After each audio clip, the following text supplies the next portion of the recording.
ইউরোপে ধর্ম সংস্কার আন্দোলনের ফলাফল আজ আমার আলোচ্য বিষয়। বন্ধুরা, আমি এসে গেছি ইতিহাস বিদ্যার্থী টিউটোরিয়াল চ্যানেলে। তবে আলোচনাটা শুরু করি। ধর্ম সংস্কার আন্দোলনের ফলাফল।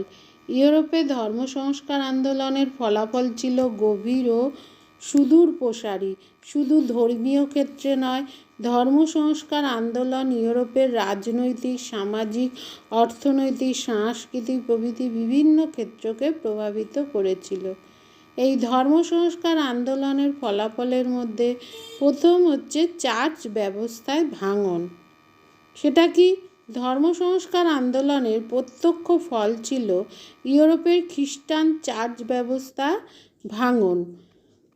প্রোটেস্ট্যান্ট মতবাদে বিশ্বাসী খ্রিস্টানরা রোমান ক্যাথলিক চার্চের বিরুদ্ধে আন্দোলন করে ক্যাথলিক চার্চের কর্তৃত্ব মানতে অস্বীকার করে। ধর্ম সংস্কার আন্দোলনের সূচনাস্থল জার্মানিতে খ্রিস্ট ধর্ম প্রচলিত ক্যাথলিকবাদ এবং মার্টিন লুথারের প্রোটেস্ট্যান্টবাদ এই দুই ভাগে বিভক্ত হয়ে পড়ে। রোমান ক্যাথলিক চার্চের কর্তৃত্ব অস্বীকার করে ইংল্যান্ডে স্বাধীন অ্যাংলিকান চার্চ গড়ে ওঠে। এছাড়া সুইজারল্যান্ড, স্কটল্যান্ড, হল্যান্ড প্রভৃতি দেশেও মানুষ রোমান চার্চের নেতৃত্ব মানতে অস্বীকার করলে ক্যাথলিক চার্চ কোণঠাসা হয়ে পড়ে। ক্যাথলিক এবং প্রোটেস্ট্যান্ট মতবাদকে কেন্দ্র করে ইউরোপে পরস্পর বিরোধী দুইটি রাজনৈতিক শিবিরে বিভক্ত হয়ে পড়ে। ক্যাথলিকবাদ এবং প্রোটেস্ট্যান্টবাদের পার্থক্যের ভিত্তিতেই ইউরোপে রাজনীতি ও আন্তর্জাতিক সম্পর্ক নির্ধারিত হতে থাকে। এইভাবে চার্চের ব্যবস্থায় ভাঙন ধরে। পরবর্তী হচ্ছে বিভিন্ন মতবাদের উদ্ভব। ধর্ম সংস্কারের ফলে ইউরোপের মানুষ উপলব্ধি করেছিল যে ধর্মীয় বিষয়ে একটিমাত্র মত বা পথই সর্বশ্রেষ্ঠ বা চূড়ান্ত নয়, বহু মত ও পথেই ধর্মচর্চা করা সম্ভব। এই জন্য ইউরোপে লুথারবাদ, ক্যালভিনবাদ, অ্যানাব্যাপটিস্টবাদ, জুইংলির মতবাদ, জেসুইটবাদ প্রভৃতি বিভিন্ন দার্শনিক মতবাদের উদ্ভব হয়। রোমান চার্চের অনাচারের বিরুদ্ধে এসব মতবাদের উদ্ভব হলেও প্রতিটি মতবাদেই কিছু নিজস্ব ও পৃথক মতাদর্শ ছিল। এইসব মতাদর্শের ও সম্প্রদায়ের প্রসারের ফলে ইউরোপের বিভিন্ন ধর্ম ও সম্প্রদায়ের সহাবস্থান সম্ভব হয়। এইভাবে ইউরোপে পরধর্ম সহিষ্ণুতার বাতাবরণ তৈরি হয়। পরের ফল কি? প্রতিবাদের ভিত্তি স্থাপন। প্রোটেস্ট্যান্টবাদ ক্যাথলিক চার্চের বিরুদ্ধে আন্দোলনের মাধ্যমে জনসাধারণকে বিরোধিতার শিক্ষাদান করেছিল। লুথারবাদ যেমন জার্মানিতে পোপতন্ত্রের বিরোধিতা করেছিল, অ্যানাব্যাপটিস্ট ও ক্যালভিনবাদীরা তেমনি রাষ্ট্রীয় স্বৈরতন্ত্রের বিরুদ্ধে মানুষকে সচেতন করেছিল। পরবর্তী বিভিন্ন সময়ে ইউরোপের রাষ্ট্র ও সমাজ জীবনে সংঘটিত আন্দোলন ও বিপ্লবগুলির প্রতিবাদের ভিত্তি রচনা করেছিল পূর্বতন ধর্ম সংস্কার আন্দোলন।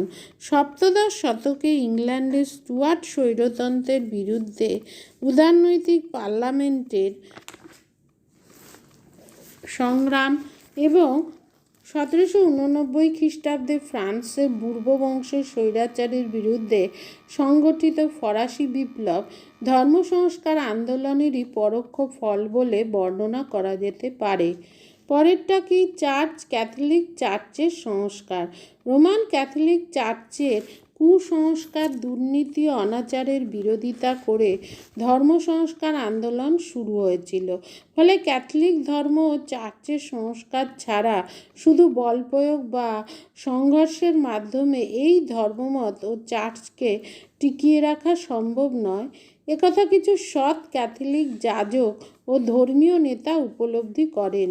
এইভাবে দুর্নীতির পাকে নিমজ্জিত রোমান ক্যাথলিক চার্চ তার ধর্মনীতিতে সংস্কার ঘটাতে বাধ্য হয়।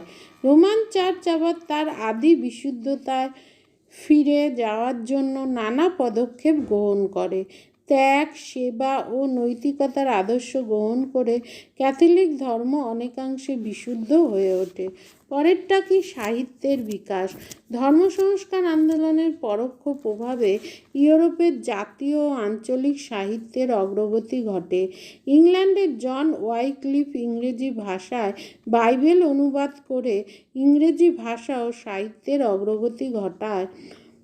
এছাড়া আরও বহু ধর্মীয় ও ধর্মনিরপেক্ষ সাহিত্য রচিত হয়। বাইবেলের মূল বক্তব্য প্রচারের উদ্দেশ্যে মার্টিন লুথার জার্মান ভাষায় বাইবেলের অনুবাদ করেন। লুথারের বাইবেলের সূত্রে পরবর্তী সময়ে জার্মানিতে জার্মান ভাষায় আরও বহু ধর্মীয় ও অন্যান্য সাহিত্য রচিত হয়। অন্যান্য ভাষাতেও বিভিন্ন গ্রন্থ রচিত হতে থাকে। পরেরটা কি? চিন্তার স্বাধীনতা। চার্চ ব্যবস্থা ধর্মের নামে মানুষের ব্যক্তিগত মতামতকে দমন করে রেখেছিল। ধর্ম সংস্কার চার্চের সেই ক্ষমতা ধ্বংস করে ব্যক্তির অধিকার ফিরিয়ে দেয়। মানুষের স্বাধীন চিন্তার উপর চার্চের নিয়ন্ত্রণের অধিকার বিলুপ্ত হলে মানুষের চিন্তা ও জ্ঞানচর্চার প্রকৃত মুক্তি ঘটে। ধর্ম সংস্কারের পর ফ্রান্সিস বেকন ঘোষণা করেন যে জ্ঞানই হলো শক্তি, অর্থাৎ নলেজ ইজ পাওয়ার। চিন্তা ও জ্ঞানের মুক্তির ফলে ইউরোপে সপ্তদশ শতকে দর্শনশাস্ত্রের বিকাশ ঘটে। হবস, লক, স্পিনোজা প্রমুখ যুক্তিবাদী দর্শনের প্রচার করেন। নির্যাতন পরের ফলাফলের কারণ। ধর্ম সংস্কার আন্দোলনের বিভিন্ন স্থানে সাধারণ মানুষের ওপর সীমাহীন নির্যাতন চলতে থাকে। ফ্রান্সের রাজা চতুর্দশ লুই সে দেশের প্রোটেস্ট্যান্ট অর্থাৎ হিউগোনদের উপর তীব্র নির্যাতন চালান।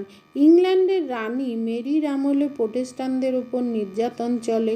ইংল্যান্ডের বহু মানুষ এর ফলে মাতৃভূমি ছেড়ে আমেরিকায় চলে যেতে বাধ্য হয়। স্পেনে ইনকুইজিশন নামে এক আদালতের মাধ্যমে বিচারের নামে প্রহসন করে বহু প্রোটেস্ট্যান্টকে হত্যা করা হয়। পরেরটা হচ্ছে রাজশক্তি বৃদ্ধি ও অর্থনৈতিক বিকাশ। মধ্যযুগ থেকে ইউরোপে পোপ যেভাবে রাজতন্ত্রের কাজকর্মে হস্তক্ষেপ করে আসছিলেন, ধর্ম সংস্কারের ফলে এর অবসান ঘটে। রাজার রাজনৈতিক অধিকার ধর্মের কবল থেকে মুক্ত হয়। অগাসবার্গের চুক্তি 1555 খ্রিস্টাব্দের দ্বারা রাজার ধর্মই প্রজার ধর্ম বলে স্বীকৃত হলে জাতীয় গির্জার উপর রাজশক্তির প্রাধান্য প্রতিষ্ঠিত হয়।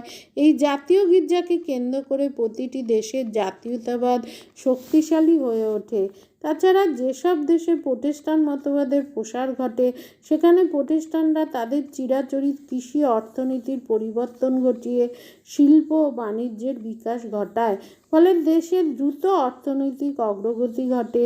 ইংল্যান্ড, হল্যান্ড, ফ্রান্স, প্রাশিয়া প্রভৃতি দেশে এই অগ্রগতি ছিল বিশেষভাবে লক্ষণীয়। অর্থনৈতিক অগ্রগতির ফলে রাজতন্ত্রের শক্তি আরও বৃদ্ধি পায়। পরেরটা কি? আধুনিক যুগের পটভূমি। যে সকল সমস্যা নিয়ে ষোড়শ শতকের পূর্বে বিভিন্ন আন্দোলন চলেছিল তার চূড়ান্ত পরিসমাপ্তি ঘটিয়েছিল ষোড়শ শতকের ধর্ম সংস্কার আন্দোলন। ধর্ম সংস্কার আন্দোলনের মধ্য দিয়ে পোপ সপ্তম গ্রেগরির সংস্কারের প্রয়াস, ফ্রায়ারদের আন্দোলন, লোলারদের উত্থান প্রভৃতি ঘটনার পরিসমাপ্তি ঘটেছিল। ধর্ম সংস্কারের ফলে ইউরোপে নবজাগরণ প্রসূত যুক্তিবাদী চিন্তার প্রসার ঘটে। পঞ্চদশ শতকের নবজাগরণ এবং ষোড়শ শতকের ধর্ম সংস্কার আন্দোলন ইউরোপে মধ্যযুগের অবসান ঘটায় এবং আধুনিক যুগের আগমনের পটভূমি তৈরি করে। তাহলে ইউরোপে ধর্ম সংস্কার আন্দোলনের ফলে এইসব দেখা দিয়েছিল এবং ইউরোপ আধুনিক যুগে প্রবেশ করতে শুরু করেছিল। তাহলে চ্যানেলটা অবশ্যই সাবস্ক্রাইব করে দেখা হচ্ছে পরবর্তী ভিডিওতে।